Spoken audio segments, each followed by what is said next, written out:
आणि माझ्या समोर जैन मंदिरातील नमस्कार, मी अतुल ठाणे लाईव्ह मध्ये आपल्या सर्वांचं स्वागत करतो। आता मी प्रभाग क्रमांक 22 मधील या जैन मंदिरात आहे, टेंबी नाक्याजवळ जे आहे, आणि हे सगळे जैन मंदिर ट्रस्ट मधील हे सगळे पदाधिकारी आज माझ्यासोबत आहेत। नक्की त्यांचं काय म्हणणं आहे ते आपण ऐकून घेऊया। जेव्हा मी मगाशी त्यांच्यासोबत चर्चा करत होतो, त्यांचं म्हणणं होतं की निखिल सतीश बुरजडे जे टेंबी नाक्याचे शाखा प्रमुख आहेत, त्यांना येत्या निवडणुकीत उपमुख्यमंत्री एकनाथ शिंदे यांनी संधी द्यावी आणि त्याला नगरसेवक म्हणून इथे या प्रभागाचं नेतृत्व करण्याची संधी द्यावी असं त्यांचं म्हणणं आहे। उदय परमार आपल्यासोबत आहेत, आपण त्यांच्याशी पहिले बोलणार आहोत।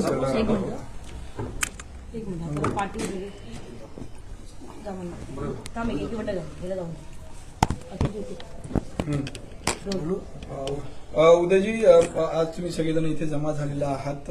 महानगरपालिका आता तोंडावर आहे, काय एकंदरीत म्हणणं आहे सगळ्यांचं? सर्वात प्रथम जय महाराष्ट्र। धर्मवीर आनंद दिघे साहेबांची नगरी आहे ही, आणि आमचं जैन समाजाला नेहमी यांचा पाठिंबा राहिला आहे आणि सगळ्यांचा पाठिंबा राहणार। आता ह्या वॉर्ड क्रमांक 22 बद्दल माझं असं म्हणणं आहे का जैन समाजाच्या वतीने, आणि आमच्या इथे एक मुलगा आहे जो गेल्या 7-8 वर्षांनी चांगली कामं करतो, त्याचं नाव आहे निखिल सतीश बुरजुडे। मी उपमुख्यमंत्री साहेब एकनाथ शिंदे साहेबांना एवढंच सांगू इच्छितो, जर त्याला संधी देता आली, साहेब शेवटी पक्षाचा निर्णय तुमचा निर्णय, त्याला संधी देता आली तर त्याला जरूर संधी द्या। चांगली कामं करतो तो आणि सगळ्यांसाठी धावतो।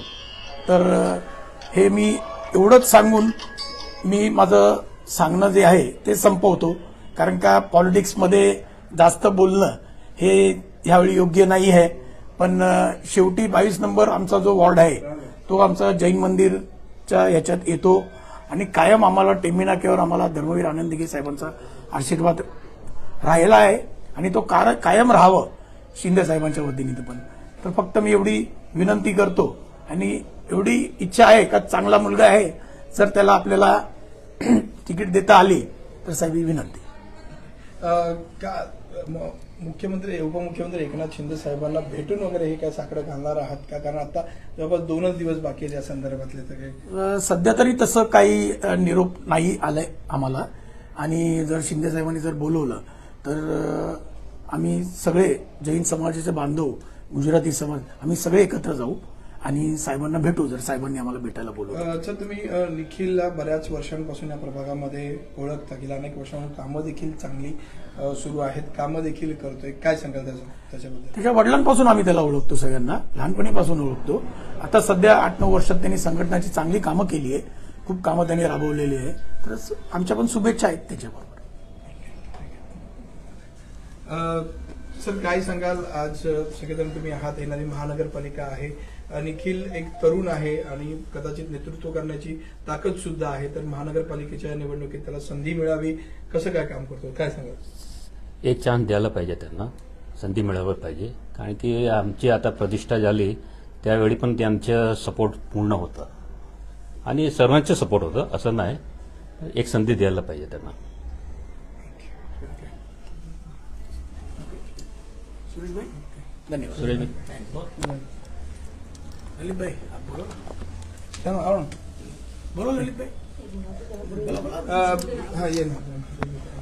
निखिल सतीश बुरजुडेला एकदा संधी द्यायला पाहिजे, कारण का तो मारवाडी समाजात आणि गुजराती समाजात पण बरंच काम केलेलं आहे त्या माणसाने।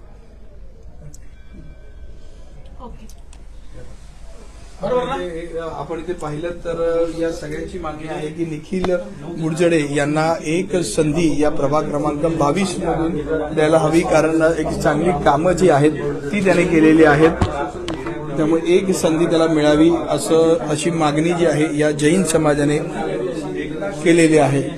ठाणे लाईव्हचे अपडेट्स मिळण्यासाठी आदर ठाणे लाईव्हला फॉलो करा। धन्यवाद।